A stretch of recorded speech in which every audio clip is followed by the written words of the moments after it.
یا اللہ یا اللہ، رحمت پہ تیری ہے آسرا، تجھ پہ بھروسہ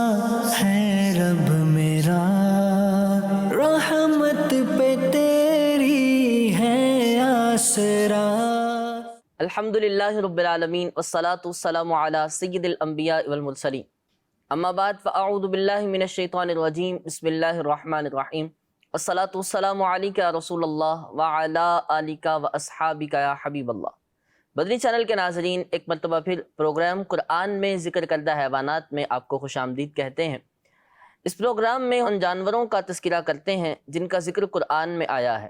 کس مقام پر آیا ہے، ایسی کیا خصوصیت اس میں پائی جاتی ہے، اور کس واقعے میں یا کس انداز سے اس کا ذکر کیا گیا ہے، اس بات کو بیان کرتے ہیں۔ ساتھ ہی اس حیوان کے متعلق چند خصوصی باتیں، اس کے چند عجائبات کا بھی ذکر کرتے ہیں۔ آج اس پروگرام میں جس جانور کا ہم نے ذکر کرنا ہے، اس کا ذکر کرنے سے پہلے درود پاک کی فضیلت اپنے اس پروگرام میں شامل کرتے ہیں۔ پیارے آقا علیہ الصلوۃ والسلام نے ارشاد فرمایا،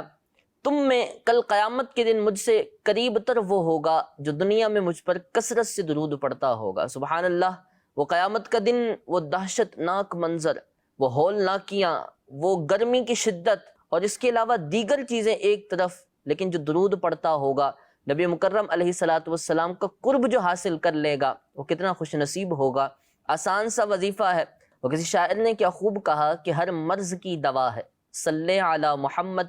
تعویذ ہر بلا ہے صلی علی محمد۔ یعنی نبی پاک علیہ الصلوۃ والسلام پر درود پڑھنا یہ مرض دور کر دیتا ہے، بیماریاں دور کر دیتا ہے، بلاؤں کو ٹال دیتا ہے، مصیبتیں دور کر دیتا ہے۔ تو درود پڑھتے رہیے، شب و روز کے معمولات میں اسے شامل کر لیجئے۔ صلو علی الحبیب صلی اللہ تعالی علی محمد صلی اللہ تعالی علیہ وآلہ وسلم۔ آج جس حیوان کے متعلق ہم نے اپنے اس پروگرام میں ذکر کرنا ہے، اسے عربی میں قردۃن کہا جاتا ہے، اور انگلش میں منکی اور اردو میں بندر کہا جاتا ہے۔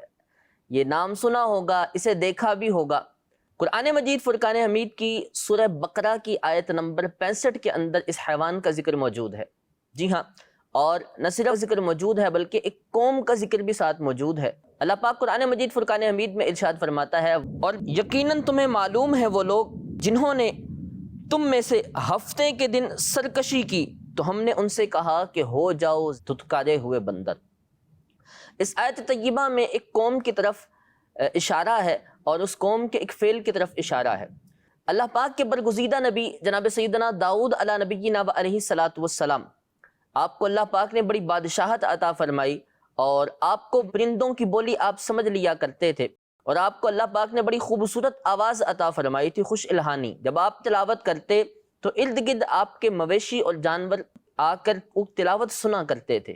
اور بڑی خوش الہانی سے آپ اس کتاب کو پڑھا کرتے تھے۔ آپ کی قوم کے بعض لوگ مقام عقبہ پر رہتے تھے۔ یہ سمندر کے کنارے پر ایلا نامی ایک گاؤں تھا۔ یہ وہ لوگ تھے کہ جو عمومی طور پر اس سمندر سے اپنے لیے رزق تلاش کرتے تھے، اور سمندر سے اپنے لیے مچھلیوں کے ذریعے غذا حاصل کرتے تھے۔ انہیں اللہ رب العالمین کی طرف سے ان کے لیے امتحان تھا۔ انہیں یہ حکم آیا کہ انہوں نے سنیچر کے دن یعنی ہفتے کے دن مچھلیوں کو نہیں پکڑنا۔ اب امتحان تھا، اللہ رب العالمین نے آزمانا تھا۔ تو ہوا یہ کہ اللہ پاک کی طرف سے عام دنوں کے اندر مچھلیوں کی کوئی خاص تعداد سمندر کے اس کونے پر نظر نہیں آتی، اس کنارے پر، لیکن جب ہفتے کا دن ہوتا تو اتنی تعداد سے کثرت سے مچھلیاں آتی۔ اب جب ہفتے کے دن انہیں اس شکار سے منع کیا گیا کہ وہ مچھلی کا شکار نہیں کریں گے، تو شیطانی ہیلا ان کے ذہن میں آیا، اور انہوں نے آپس میں فیصلہ کیا، اس بات کا قصد کیا کہ کیوں نہ ہم ایسا کریں، ٹھیک ہے ہم شکار تو نہیں کریں گے، لیکن ایسا کرتے ہیں کہ سمندر کے قریب ہی کنارے کے ہم کچھ حوض بناتے ہیں، اور ان حوضوں کی طرف سمندر سے کچھ نالیاں بناتے ہیں۔ جب ہفتے کا دن آئے گا، مچھلیوں کی کثرت ہوگی تو ہم وہ نالیاں کھولیں گے، پانی جب حوضوں کے اندر داخل ہو جائے گا اور کثرت سے مچھلیاں آ جائیں گی تو ہم ان نالیوں کو بند کر دیں گے، اور ہفتے کے دن ہم ان مچھلیوں کو پکڑیں گے نہیں۔ تو اس طرح انہوں نے جب اس بات کا عہد کر لیا تو اس قوم کی 3 قسم کے لوگ بن گئے۔ کچھ وہ تھے کہ جو اس بات سے منع کرتے تھے اور سخت مذمت کرتے تھے، ان سے ناراض ہوتے تھے۔ کچھ وہ تھے کہ جو اس بات کو برا تو سمجھتے تھے لیکن انہیں کچھ کہتے نہیں تھے، اور کچھ وہ تھے کہ جو اس بات پر راضی تھے کہ ٹھیک ہے یہ کام کرنا چاہیے اور ہم اس طرح سے شکار کریں گے۔ اب وہ لوگ کہ جنہوں نے یہ ارادہ کیا، یہ تہیہ کیا کہ ہم اس کام کو کریں گے، انہوں نے حوض کھود لیے اور ہفتے کے دن انہوں نے اسی طرح نالیاں کھول کے، اور پھر ہفتے کے دن کے علاوہ اگلے دن وہ ان مچھلیوں کو پکڑ لیتے، تو یوں کہتے جس بات سے ہمیں منع کیا گیا ہم نے وہ تو نہیں کیا، یعنی ہفتے کے دن ہم نے شکار نہیں کیا، ہم نے تو دوسرے دن شکار کیا، جبکہ حقیقت میں شکار تو یہی تھا کہ وہ اپنی مچھلیوں کو ان حوضوں کے اندر اکٹھا کر لیتے تھے، روک لیتے تھے۔ یہ شکار ہی کی ایک صورت تھی کہ وہ واپس سمندر میں تو نہیں جا سکتی، گویا ان کے قبضے میں آ گئی تھی۔ جب اس امتحان میں وہ لوگ ناکام ہوئے، اور جب اللہ رب العالمین کی طرف سے جو آزمائش ان پر آئی اور جس چیز کا انہیں حکم دیا گیا، جس سے باز رہنے کا کہا گیا، جب اس سے وہ باز نہ رہے، تو اب دوسرے وہ لوگ کہ جنہوں نے ان کی مذمت کی تھی، انہوں نے اسی گاؤں کے اندر ان کے خلاف بالکل برملا یہ کہہ دیا کہ ہم ان سے بالکل تعلق نہیں رکھیں گے، یہ تو اللہ کے نافرمان ہو گئے۔ تو انہوں نے اسی بستی کے اندر، اسی گاؤں کے اندر ایک دیوار بنا لی، اور دیوار کے دوسری جانب ان لوگوں کو رہنے کے لیے کہا، اور خود دوسری جانب اس دیوار کے رہے گاؤں کے دوسرے کنارے میں، اور اپنے لیے ایک الگ سے دروازہ بنا لیا اس گاؤں سے نکلنے کا، بستی سے نکلنے کا۔ خیر، جب ایک دن ان لوگوں نے دیکھا کہ وہاں سے کوئی آواز نہیں آتی اور وہاں کے لوگ کچھ ہلچل نہیں کرتے، بستی سے باہر نہیں نکلتے، تو ان میں سے کچھ لوگوں نے دیوار پر چڑھ کے جب ان کی حالت دیکھی تو ان کی حالت اب بالکل بدل چکی تھی۔ جی ہاں، وہ لوگ کہ جو عام انسان تھے اور اشرف المخلوقات تھے، آج وہ اللہ رب العالمین کے عذاب کی وجہ سے بندر بن چکے تھے۔ جی ہاں، اور جب یہ ان کے قریب دیوار پھلانگ کر گئے، وہ لوگ ان کے قریب آتے، ان کے کپڑوں کو سونگھتے اور پھر زاروں کی طرح روتے تھے۔ وہ جو بندر بن چکے تھے زاروں کی طرح روتے، گریہ وزاری کرتے اور اپنے کیے پر افسوس کرتے۔ اب یہ جو 12,000 تھے، سب کے سب جو بندر بنے تھے، سب کے سب یوں ہی ذلیل ہو کر بغیر کھائے پیے بھوکے پیاسے اس دنیا سے چلے گئے، اور وہ اپنے اس نافرمانی کی وجہ سے ان پر یہ عذاب آیا تھا۔ بعض لوگ آج یہ کہتے ہیں کہ یہ جو بندر نسل ہے، یہ انہی میں سے ہیں کہ جن پر عذاب آیا تھا اور اللہ پاک نے انہیں انسان سے بندر بنا دیا تھا، تو یہ انہی میں سے ہیں۔ یہ غلط بات ہے، وہ تو سب کے سب بھوکے پیاسے رہ کر 12,000 ہی مر گئے تھے، یہ ان میں سے نہیں، یہ اللہ کی الگ سے مخلوق ہیں۔ کچھ خاص باتیں اس جانور کے متعلق سنتے ہیں۔ حدیث پاک میں بھی اس جانور یعنی بندر کا ذکر آیا ہے اور بطور عذاب کے آیا ہے۔ ویسے تو اللہ رب العالمین کا نبی پاک علیہ الصلاۃ والسلام کے صدقے اس امت پر یہ انعام ہے، یہ احسان ہے کہ اس امت پر اس طرح سے اجتماعی طور پر عذاب نہیں آئے گا جیسا پچھلی امتوں پر آیا، لیکن بعض افراد پر، کچھ خاص قسم کے گناہ کرنے والوں پر آج بھی عذاب آ سکتا ہے، اللہ پاک کا عذاب نازل ہو سکتا ہے۔ سنن ابن ماجہ کی حدیث پاک ہے کہ نبی اکرم صلی اللہ تعالی علیہ وآلہ وسلم نے ارشاد فرمایا، میری امت کے کچھ لوگ ہوں گے کہ جو شراب پئیں گے لیکن اس کا نام بدل دیں گے، یعنی شراب کو شراب نہیں کہیں گے، ہیلا کر کے، غلط نام بول کے وہ پئیں گے وہی حرام چیز، اور ان کے سروں پر باجے بجائے جائیں گے، اور گانے والیاں گانا گائیں گی، اللہ رب العالمین انہیں زمین میں دھسا دے گا، اور ان میں سے کچھ وہ ہوں گے کہ جن لوگوں کو بندر اور سور بنا دے گا۔ العیاذ باللہ، معاذ اللہ، اللہ پاک ہم سب کو شراب نوشی سے بھی محفوظ رکھے، اور اللہ پاک اپنی نافرمانی سے سدا بچنے کی توفیق دے، ان عذابات سے بھی ہمیں محفوظ رکھے۔ ایک اور حدیث پاک میں بھی نبی مکرم علیہ الصلوۃ والسلام نے فرمایا، نبی مکرم صلی اللہ تعالی علیہ وآلہ وسلم کا فرمان ہے، اس ذات کی قسم جس کے قبضہ قدرت میں محمد کی جان ہے، کہ بعض لوگ اپنی قبروں سے بندر اور خنزیر کی شکل میں اٹھائے جائیں گے، اور یہ وہ لوگ ہوں گے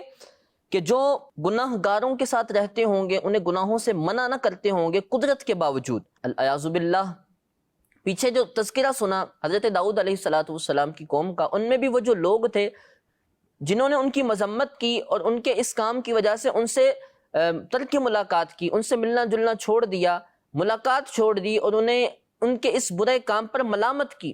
تو وہ لوگ وہاں بھی عذاب سے بچ گئے تھے۔ لیکن غور و فکر کرنے کی بات ہے کہ وہ لوگ کہ جو گناہ کرنے والوں کو دیکھ کر قدرت کے باوجود نہ روکیں، تو کتنی بڑی وعید ہے کہ کل قیامت کے دن جب وہ اٹھیں گے قبروں سے تو بندر اور خنزیر کی شکل میں اٹھیں گے۔ خنزیر کا بھی ذکر قرآن میں موجود ہے، اس کی حرمت کو بیان کیا گیا، حرمت علیکم المیتۃ والدم ولحم الخنزیر، یہ ایک نجس العین جانور ہے، یعنی یہ بالکل ناپاک ہے اور یہ بہت گندا جانور ہے۔ اللہ پاک نے قرآن میں صراحت سے بتایا کہ یہ وہ ہے کہ جس کو تم پر حرام کر دیا گیا ہے، اسے کھانے کی اجازت نہیں ہے، اور یہ بالکل نجس العین اور گندگی والا پلید ایک جانور ہوتا ہے۔ الغرض، نبی مکرم علیہ الصلوۃ والسلام کی احادیث طیبہ میں بھی اس جانور بندر کا ذکر موجود ہے اور وعید ہے۔ اللہ پاک ہم سب کو اس وعید سے محفوظ فرمائے، اور ہو سکے تو اس بات پر غور کیا کریں۔ آپ کے کوئی ماتحت ہے، آپ سے کوئی تعلق رکھنے والا ہے، اور وہ غلط کام میں پڑ جاتا ہے، اور آپ جانتے ہیں کہ میں قدرت رکھتا ہوں، میں اسے سمجھاؤں گا سمجھ جائے گا، میں قدرت رکھتا ہوں، میں اسے روک سکتا ہوں، اس کے باوجود بھی نہیں روکا، تو شاید اس وعید کے تحت ہم بھی داخل نہ ہو جائیں۔ اس وعید کو غور و فکر میں لاتے ہوئے ان چیزوں سے ان لوگوں کو روکیں کہ جو آپ کے ماتحت آتے ہیں، تاکہ کہیں آپ پر بھی اللہ رب العالمین کی طرف سے اس طرح کا وعید کا سامنا نہ ہو جائے، کہیں قبر سے اٹھائے جاتے وقت ہم بھی اس طرح کی خطرناک عذابات میں مبتلا نہ ہوں۔ اللہ پاک ہم سب کو محفوظ رکھے۔ اس جانور میں ویسے تو یہ ایک بدصورت سا جانور ہوتا ہے، لیکن اس کے اندر کچھ خصوصیات پائی جاتی ہیں، یعنی بندر کے اندر بہت سی خصوصیات پائی جاتی ہیں۔ اس کا دماغ بہت تیز ہوتا ہے، یہ بڑا ذہین ہوتا ہے۔ اچھا، اسی کے ساتھ بندر جو ہوتے ہیں یہ ایک مختلف نوع، اور ان کی تقریباً 263 کے قریب یا اس سے بھی زائد اقسام اس دنیا میں پائی جاتی ہیں۔ یہ سائز کے اعتبار سے بڑے بھی ہوتے ہیں، اور بہت چھوٹی چھوٹی اقسام کے بھی یہ پائے جاتے ہیں۔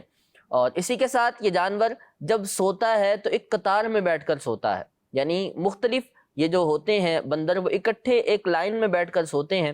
اور اس طرح کی اور بھی اس کی خلقت کے اندر عجیب اور قدرت کے عجائبات چیزیں معلوم ہوتی ہیں۔ اسی کے ساتھ ساتھ گزشتہ زمانوں کے اندر اس جانور کو یعنی بندر کو، چونکہ یہ بہت ذہین ہوتا ہے، تو اسے ہنر بھی سکھائے جاتے تھے، یعنی اسے ہنر سکھا کے اس سے کام لیے جاتے تھے۔ اور اس طرح کے بعض واقعات ملتے بھی ہیں کہ پرانے زمانے میں دھوبی وغیرہ اسے اپنی دکان پر جب کہیں جانا ہوتا تو پیچھے چھوڑ کے چلے جاتے تھے۔ تو اس طرح کے بعض واقعات ملتے ہیں کہ جن کے اندر اس جانور کو ہنر وغیرہ بھی سکھائے جاتے تھے پہلے، اس کی ذہانت کی وجہ سے۔ اور اس کے علاوہ اور بھی اس میں بہت سے عجائبات پائے جاتے ہیں۔ عمومی طور پر اس کی جتنی بھی اقسام پائی جاتی ہیں سب دم والی ہوتی ہیں، اور لیکن بعض اقسام ایسی بھی ہیں جن میں دم نہیں ہوتی، جو بغیر دم کے ہوتی ہیں۔ آئیے اب کچھ اور جانوروں کا ذکر کرتے ہیں، یعنی وہ جانور، چونکہ عذاب کی بات آئی ہے تو بعض اور بھی ایسے جانوروں کا ذکر قرآن میں موجود ہے کہ جنہیں بطور عذاب کے کسی قوم پر نازل کیا گیا تھا۔ وہ کون سے جانور ہیں اور کس طرح سے انہیں بطور عذاب کے بھیجا گیا تھا، آئیے وہ سنتے ہیں۔ پارہ نمبر 9 سورہ اعراف کے اندر فرعون اور آل فرعون یعنی فرعونیوں کے اوپر نازل ہونے والے بعض عذابات کا ذکر ملتا ہے۔ پچھلے ایپیسوڈ میں ہم نے جناب موسیٰ علیہ نبینا علیہ الصلوۃ والسلام اور ان کے مقابلے میں آنے والے جادوگروں کا ذکر کیا تھا کہ جب آپ کا جو مبارک عصا تھا وہ اژدہا بن کے ان سبھی کی رسیوں کو نگل گیا تھا، اور اس کے بعد چونکہ جب یہ ایک مجمع اکٹھا کیا گیا تھا تو اس پر یہ شرائط طے ہوئی تھی کہ حضرت موسیٰ علیہ الصلوۃ والسلام اگر جیت جاتے ہیں اور ان سب جادوگروں کو لاجواب کر دیتے ہیں تو اس کے بعد فرعون بنی اسرائیل کو ظلم و ستم سے آزاد کر کے حضرت موسیٰ علیہ الصلوۃ والسلام کے سپرد کر دے گا۔ جناب موسیٰ علیہ الصلوۃ والسلام نے جب اپنا معجزہ دکھا کر ان سبھی کو حیران کر دیا، اور وہ 70,000 جادوگر اس جناب موسیٰ علیہ الصلوۃ والسلام کے معجزے کو دیکھ کر سب کے سب سجدے میں گر گئے اور یہ کہنے لگے کہ آمنا برب العالمین، ہم عالمین کے رب پر ایمان لائے، رب موسیٰ و ہارون، موسیٰ اور ہارون کے رب پر ایمان لائے۔ اب اس کے بعد چونکہ شرط یہ طے پائی تھی، یہ معاہدہ ہوا تھا کہ اب بنی اسرائیل کو چھوڑ دیا جائے گا، آل فرعون کی طرف سے جو ان پر ظلم و ستم ہوتا تھا، جو ان سے مختلف مصیبتوں میں انہیں مبتلا کیا جاتا تھا، اذیتیں دی جاتی تھیں اور ان سے بہت سخت کام لیے جاتے تھے، تو اب معاہدے کے مطابق حضرت موسیٰ علیہ الصلوۃ والسلام کے سپرد کرنے کا وقت آ گیا تھا، لیکن فرعون نے پھر سے سرکشی کی اور فرعون نے ان پر ظلم و ستم اور بڑھا دیے۔ علاوہ اس کے چاہیے تو یہ تھا کہ وہ ان کو حضرت موسیٰ کے سپرد کرتا، بلکہ اس نے اور سزائیں دینا شروع کر دیں۔ اب جناب موسیٰ علیہ الصلوۃ والسلام نے جب یہ معاملہ دیکھا تو رب کی بارگاہ میں عرض کی، دعا کی، الہی اس فرعون اور آل فرعون کو پکڑ لے، ان کی پکڑ فرما۔ اللہ رب العالمین کی طرف سے کیسی پکڑ ہوئی کہ ان کا جو غرق ہونے کا واقعہ ملتا ہے اس سے پہلے ہی ان پر مختلف قسم کے عذابات نازل ہوئے۔ جی ہاں، جب حضرت موسیٰ علیہ الصلوۃ والسلام نے فرعون اور آل فرعون کے خلاف یہ دعا کی تو اللہ رب العالمین کی طرف سے ایک بادل آسمان پر آیا، اور اس بادل سے سخت ترین شدت والی طوفانی بارش ہونے لگی، اور وہ بارش ایسی سخت تھی کہ مسلسل سنیچر سے لے کر دوسرے سنیچر تک، یعنی ایک ہفتے کے دن سے دوسرے ہفتے کے دن تک یہ بارش چلتی رہی۔ جب فرعونیوں نے اور فرعون نے یہ دیکھا کہ یہ عذاب ہے تو اب حضرت موسیٰ علیہ الصلوۃ والسلام کی بارگاہ میں فرعونی آئے اور گریہ وزاری کرنے لگے، کہنے لگے کہ آپ دعا کیجئے اللہ سے، وہ ہم سے اس عذاب کو دور کر دے، ہم اب تکلیفیں نہیں دیں گے، اپنے اس کام سے باز آ جائیں گے اور آپ کی اطاعت کریں گے۔ حضرت موسیٰ علیہ السلام نے رب کی بارگاہ میں دعا کی، اللہ رب العالمین نے ان سے اس عذاب کو دور کر دیا۔ 1 ماہ ایسا ہی گزرا، پھر اس کے بعد پھر فرعونیوں نے اپنی ان غلط حرکتوں کو شروع کیا، اذیتیں دینا شروع کی، تکلیفیں دینا شروع کی۔ پھر اللہ رب العالمین نے دوبارہ سے فرعون اور آل فرعون کو عذاب میں مبتلا کیا۔ اب جو عذاب آیا یہ ٹڈیوں کی صورت میں تھا۔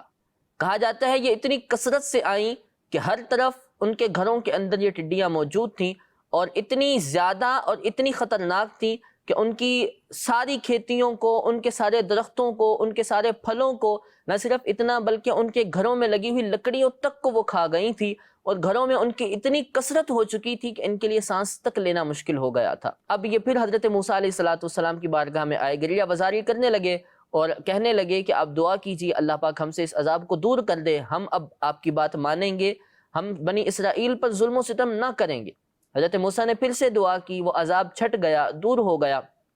پھر 1 ماہ گزرا تو اس کے بعد پھر انہوں نے یہ غلط کام شروع کر دیے، یہ پھر دوبارہ سے انہیں تکلیفیں دینے لگے، اذیتوں میں مبتلا کرنے لگے۔ اب تیسری مرتبہ اللہ پاک کی طرف سے ان پر عذاب آیا، اور اب جو عذاب آیا وہ ایک چھوٹا سا کیڑا ہے اس کی صورت میں آیا، اور وہ اتنی کثرت سے آیا، اتنی بڑی تعداد میں وہ کیڑا ان کے علاقوں میں آیا۔ اور مزے کی بات یہ کہ جتنے بھی پیچھے عذاب آئے اور یہ عذاب بھی، یہ فرعونی اور بنی اسرائیل کے گھر بالکل متصل ہوتے تھے، لیکن فرعونیوں کے گھر میں وہ سخت طوفانی بارش بھی آئی، فرعونیوں کے گھر میں وہ ٹڈیاں بھی آئیں، فرعونیوں کے گھر میں یہ کیڑے بھی آئے، لیکن ساتھ والے جو بنی اسرائیل کے گھر تھے ان کے گھروں میں کوئی چیز نہیں آئی، انہیں بالکل بھی اثر نہیں ہوا ان عذابات کا، کیونکہ وہ تو اللہ رب العالمین کے نبی حضرت موسیٰ علیہ السلام کی پیروی کر رہے تھے۔ اب چونکہ فرعونیوں پر اتنے سارے عذاب، اب یہ تیسرا عذاب آیا تو یہ ایک کیڑے کی صورت میں تھا جو ان کی بچی کچی باقی ساری فصلوں کو کھا گیا، اور ساتھ ہی ان کے چمڑے کھا گیا، اور ان کے کپڑے تک وہ سارے پھاڑ دیتا تھا، کاٹ دیتا تھا۔ جب پھر وہ سخت تنگی میں آئے، اب پھر حضرت موسیٰ کی بارگاہ میں آئے، گریہ وزاری کرنے لگے، دعا کرنے لگے، تو حضرت موسیٰ علیہ السلام نے ان کی کہنے پر پھر رب تعالیٰ کی بارگاہ میں ہاتھوں کو اٹھایا، دعا کی، اللہ پاک نے وہ عذاب بھی ان سے دور کیا۔ پھر اسی طرح 1 ماہ بعد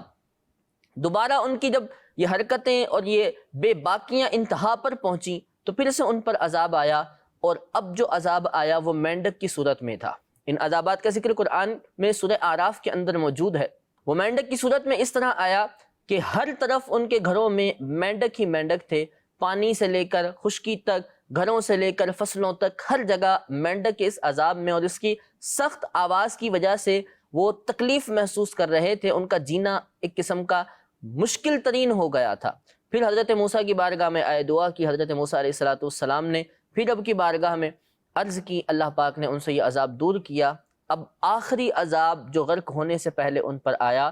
وہ یہ تھا کہ ان کی جتنی بھی پانی کی جگہیں تھی، چاہے وہ حوض ہوتا، وہ کنواں ہوتا، یا وہ کوئی چھوٹی نہر یا تالاب ہوتا، سبھی کے سبھی پانی ان کے خون کی صورت میں بدل چکے تھے، سبھی پانی خون بن گئے تھے۔ ان سب عذابوں کے باوجود بھی جب وہ راہ حق پر نہ آئے تو اب آخری عذاب جو ان پر آیا، حضرت موسیٰ علیہ السلام اپنی قوم کو لے کر جب دریا عبور کرنے لگے، دریائے نیل، تو اب اسی دریا کے اندر یہ جو فرعون اور آل فرعون تھے ان سبھی کو غرق کیا گیا، اور اس طرح پھر یہ اپنے کیفر کردار تک پہنچے، اور یہ رہتی دنیا تک عبرت بنے کہ کس طرح اللہ رب العالمین نے ان پر عذابات نازل کیے۔ اللہ پاک ہم سب کو اپنی فرما برداری کرنے کی توفیق عطا فرمائے۔ ان عذابات کا ذکر قرآن میں پڑھ کے انسان کو ڈرنا چاہیے، خوف کرنا چاہیے کہ بہت ساری وہ حرکتیں، وہ عادتیں اور وہ غلط طریقے کہ جو ان لوگوں میں رائج تھے اور جن کی وجہ سے ان پر عذاب آئے، ناپ تول میں کمی کرنا، فحاشی کرنا، بے حیائی کرنا، غلط چیزیں کرنا، وہ سب آج ہم میں بھی رچتی جا رہی ہیں، بڑھتی جا رہی ہیں۔ ان چیزوں سے بچیں، جس حد تک ہو سکے دوسروں کو بچائیے، اور ان تک بھی راہ حق کی، اللہ رب العالمین کے دین کی باتوں کو پہنچائیے۔ اللہ پاک ہم سب کو دین متین پر مضبوطی سے عمل کرنے کی توفیق عطا فرمائے، ہماری دنیا آخرت دونوں کو اللہ رب العالمین بہترین بنائے، آمین بجاہ النبی الامین۔ صلو علی الحبیب صلی اللہ تعالی علی محمد صلی اللہ علیہ وسلم۔ یا اللہ یا اللہ، رحمت پہ تیری ہے آسرا، تجھ پہ بھروسہ